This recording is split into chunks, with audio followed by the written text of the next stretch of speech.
Idi Saab inspired the communities across the ethnic religions and national divides. His tireless efforts to reach to entire world community makes him one of the most effective human beings in the field of philanthropy. I believe he is a perfect model for every citizen of the world. Once again, let me thank you to all those who, especially Honorable Leader of Jamaat-e-Ahmadiyya Muslim, Mirza Masroor Ahmad Saib, who helped organize this wonderful event. Wishing you a very good evening. Thank you.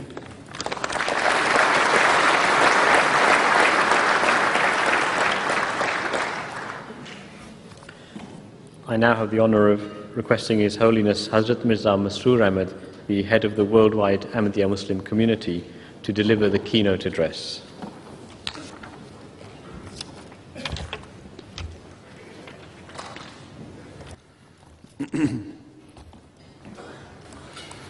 أشهد أن لا إله إلا الله وحده لا شريك له وأشهد أن محمدا عبده ورسوله أما بعد فأعوذ بالله من الشيطان الرجيم بسم الله الرحمن الرحيم.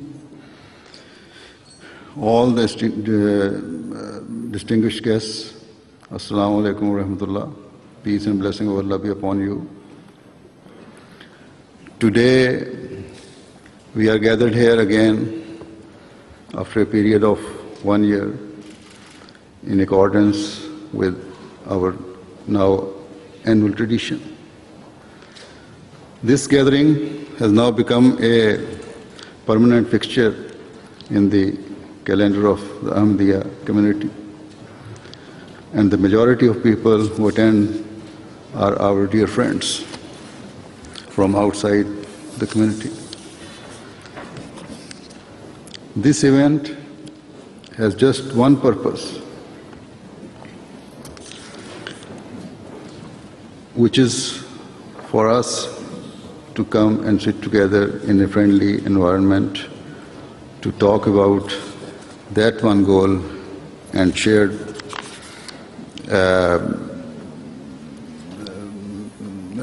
objective that we hold. And this shared objective is to promote love, affection, brotherhood, and peace. Despite the fact that we are Ahmadi Muslims who organized this peace conference, and we are not liked very much by some of the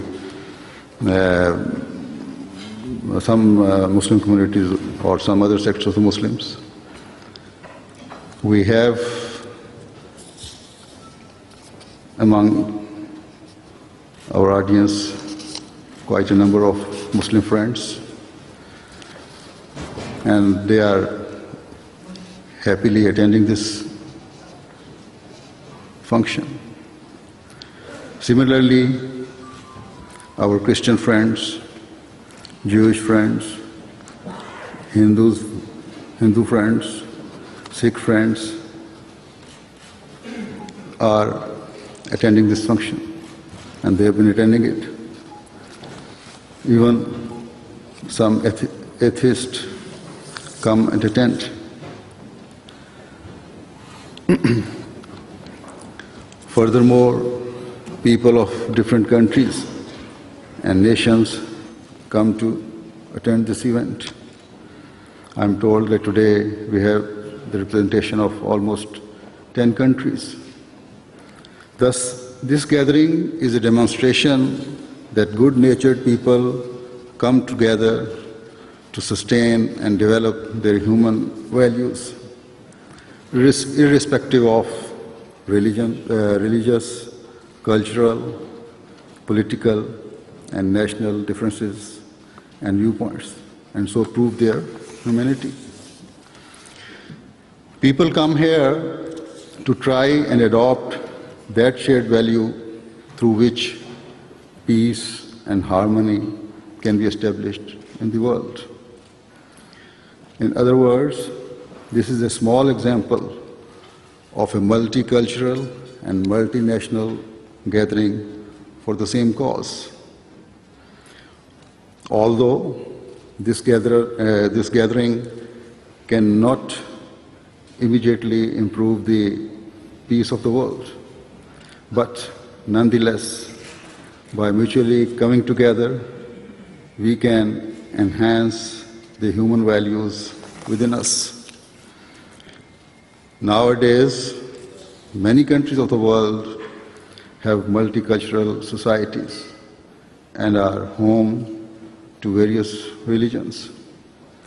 By listening to each other's views and opinions, and by regularly meeting one another, doubts and suspicions are naturally eliminated. And it also increases the tolerance.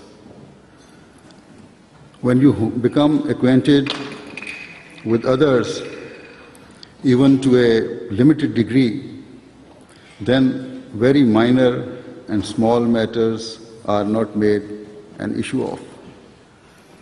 In fact, they are ignored. Further, when we interact with one another, it naturally leads us towards being more open-hearted and generous.